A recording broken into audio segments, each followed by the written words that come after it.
평안하셨습니까? 행복한 말씀 나눔 오충영 목사입니다. 오늘 여러분과 함께 나누고 싶은 말씀은 출애굽기 17장 4절 말씀입니다. 모세가 여호와께 부르짖어 이르되 내가 이 백성에게 어떻게 하리이까? 그들이 조금 있으면 내게 돌을 던지겠나이다. 신앙생활 하다 보면 해석하기 어려운 그런 주제들이 있죠. 그 중에 하나가 순종 이후에 닥치는 어려움입니다. 모세는 처음부터 쉽지 않았어요. 하나님은 모세에게 히브리 백성에게 가라고 하셨죠. 말만 동족이지 접점이 거의 없는 60만을 설득하라는 건데 어려운 일이죠. 결코 쉽지 않습니다.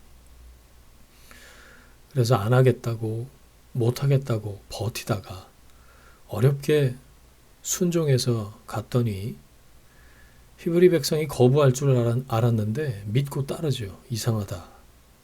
어찌 보면 흥분되는 일입니다. 이후에 그것보다는 오히려 수월해 보이는 파라오에게 갔죠. 웬걸요? 예상 못한 저항에 부딪히죠. 여호와가 누구냐? 난 모르겠다. 그러면서 오히려 백성들의 노동 강도를 높여버립니다. 원망들을 그런 상황으로 바뀐 것입니다. 일이 이상하게 꼬이죠. 순종했는데 어려워진 겁니다. 헌신한 이후 우리는 은근히 잘 될 것을 기대합니다.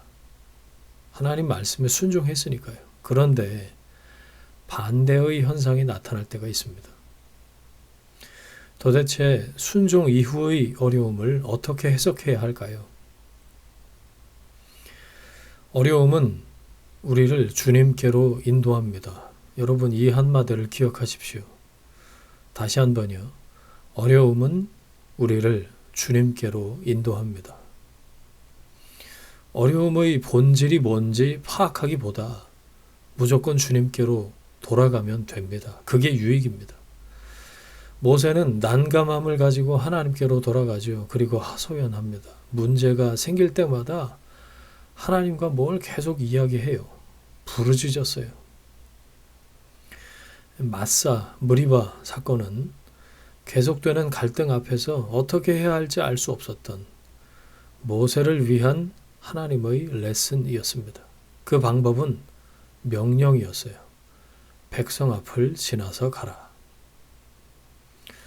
하나님이 계신가 안 계신가 이러면서 모세를 죽이려고 돌을 던지려는 사람들, 그들 앞을 지나서 가라 라고 말씀하신 거죠. 너는 죽기를 각오하고 죽을 수도 있다는 생각이 들더라도 나일강을 치던 그 지팡이를 들고 너를 향해서 돌을 던질 수도 있는 그들 앞을 지나서 갈 수 있겠냐 말씀하신 거죠. 모세는 어려울 때 사람을 만나서 변명하고 도움을 청하고 또 토론하고 논쟁하지 않았습니다.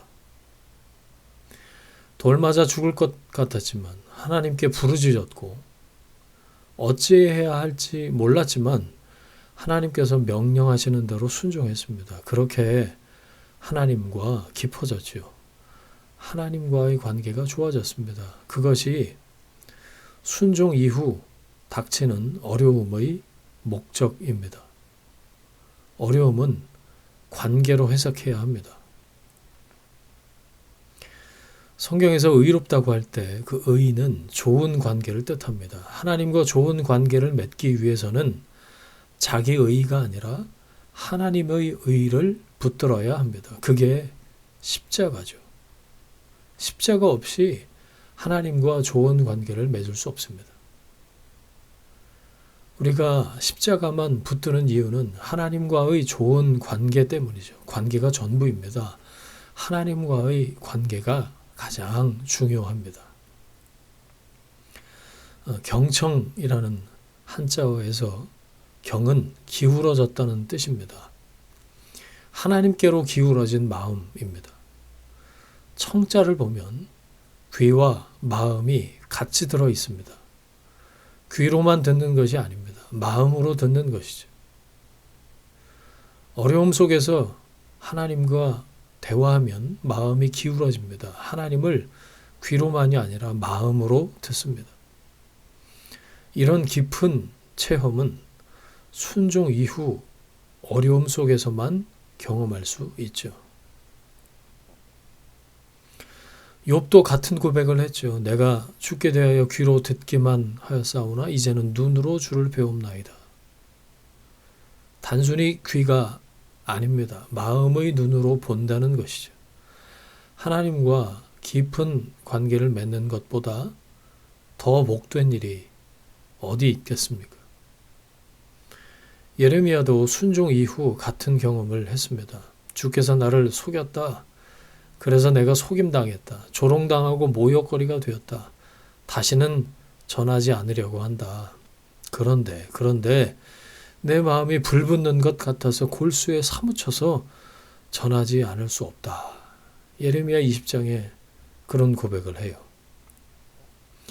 현실은 속았다는 느낌을 받습니다. 그런데 마음의 불이 타올라서 견딜 수가 없어요. 현상은 어렵습니다. 속은 것처럼 느껴져요. 그런데 내면에 불이 붙어요. 하나님과의 하나됨은 더 깊어집니다. 하나님의 마음을 알게 됩니다. 이게 관계의 복입니다. 어려움 없이 이 단계로 들어갈 수는 없습니다. 순종 이후의 어려움은 외적인 승리가 전부가 아니라는 것을 보여줍니다. 진짜 승리는 하나님과 깊은 관계를 맺는 것입니다. 진짜 복은 하나님과 깊어지는 것입니다. 그래서 순종 이후 더 깊은 자리로 이끄시는 것입니다. 이렇게 차례대로 쓰십시오. 순종, 어려움, 더 깊은 자리로.